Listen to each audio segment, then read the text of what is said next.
Hello, my friends. In the same year, 1983, I was presented at the Fiac International Contemporary Art Fair. Harris was invited.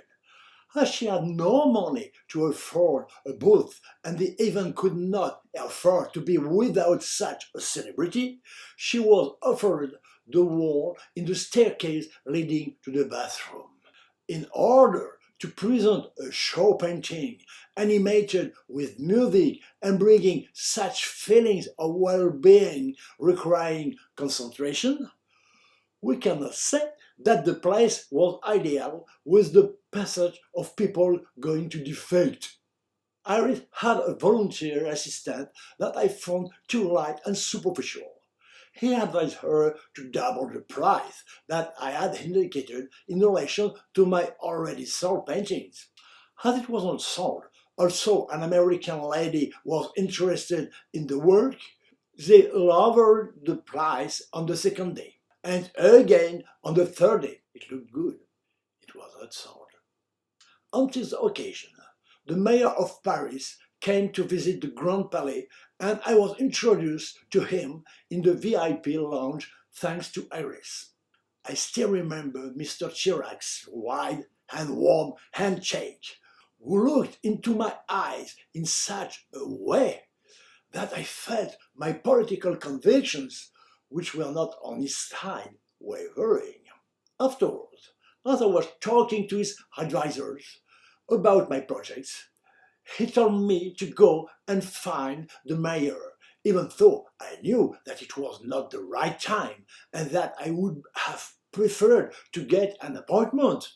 When I explained my plans to him, he was no longer the same hard-headed man in search of potential voters. I was just a cumbersome canvasser to him. He said, we'll see.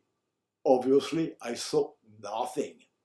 Later, Harris got me an order for Caron Perfumes to animate with music 2 paintings representing the image on the bottle of Inspiration Nocturne, strongly inspired by the painter Delaunay, and which they presented in the window of their store on Avenue Montaigne.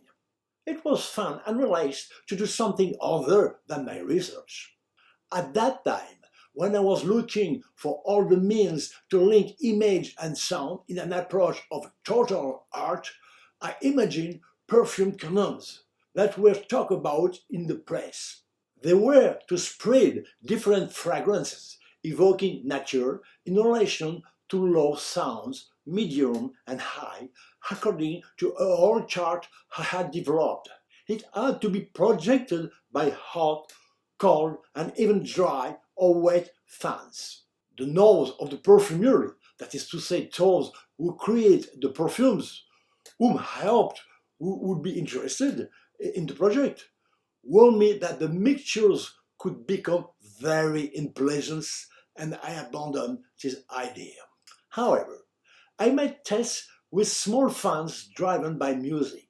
It worked well, but by the time the wind reached us, the music had moved on, and most important, we were catching a cold. Pardon, too. Since some visitors had told me that they had felt sexual sensations while watching the painting, I thought it would be fun to see what they would feel like if I diffused an aphrodisiac perfumes. One evening, I went to Pigalle with Fumi and we explained what I was looking for to a very nice prostitute. She indicated to us the store where she bought various accessories. The young boss was very amused to learn why I was looking for this kind of perfumes, but he told me that to his great regret, it didn't exist, contrary to what people thought. Another time, I was loaned a show smoke machine and placed it under the Extasium central seat. When my first visitor arrived, I didn't warm him and I sent the sauce by forcing it a little too much. Fortunately, he was not cardiac. All of a sudden, we found ourselves in a big cloud coming out of between his legs, where we couldn't see anything anymore. And when the smoke began to dissipate, we saw the painting animated by music. It was magical. But I did not repeat the experience because of the unpleasant sensation that the glycerin used to make the smoke left on the lips. One day, while I was waiting for the subway on the platform of the Sèvres Babylon station to go to a class, I saw a beautiful young woman with whom I immediately started a conversation. I learned that she was military, which surprised me, and that she was on leave. It didn't take me long to decide to change the direction and go with me to Courbevoie. We spent the 3 days of her leave doing somersaults. Another time, it was a young woman living in Algeria whose husband has stayed there, with whom I also spent 3 days in bed. When she left, I felt empty, exhausted. These two anecdotes, among many others, show that my interest in pretty women came before my studies, which explains why, with the charrette on top of that, I realized and did not move forward as quickly as started out. As I didn't have regular work, I looked to small jobs to fill myself financially, but most of the time it didn't pay much or nothing. I had the idea one day, while I was in the country, to set up in front of a house to draw it, and as I expected, the owner came out to see what I was doing and was happy to buy my drawing. From this trial, I convinced Jean-Marie, one of my roommates, a student of my workshop, to go to Cadaqués to draw and sell our drawings during the summer vacations. His girlfriend had just bought a superb yellow Triumph TR2 sports car, and she agreed to lend it to us. The car was not very comfortable, but we felt like kings when we took the winding roads of the Costa Brava at full speed. But at the arrival, we had to disappoint. There was no place that we could draw and sell.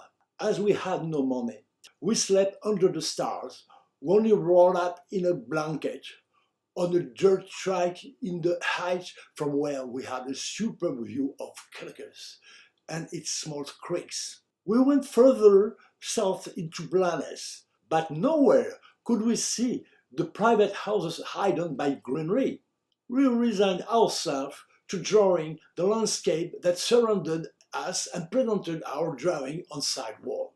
Since the car was parked next door, it did not look like a poor student, and there were few sales.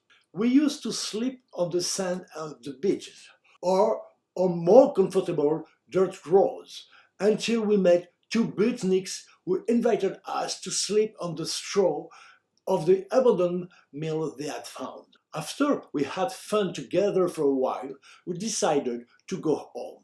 Jean-Marie took the road alone to Courbevoie, and I hitchhiked to the basin of Arcachon, where I knew I could find the sister and brother-in-law of Catherine, the partner and companion of my father. I was warmly welcomed, and there, with all these others, I could draw and sell as many drawings as I wanted before going back to Paris.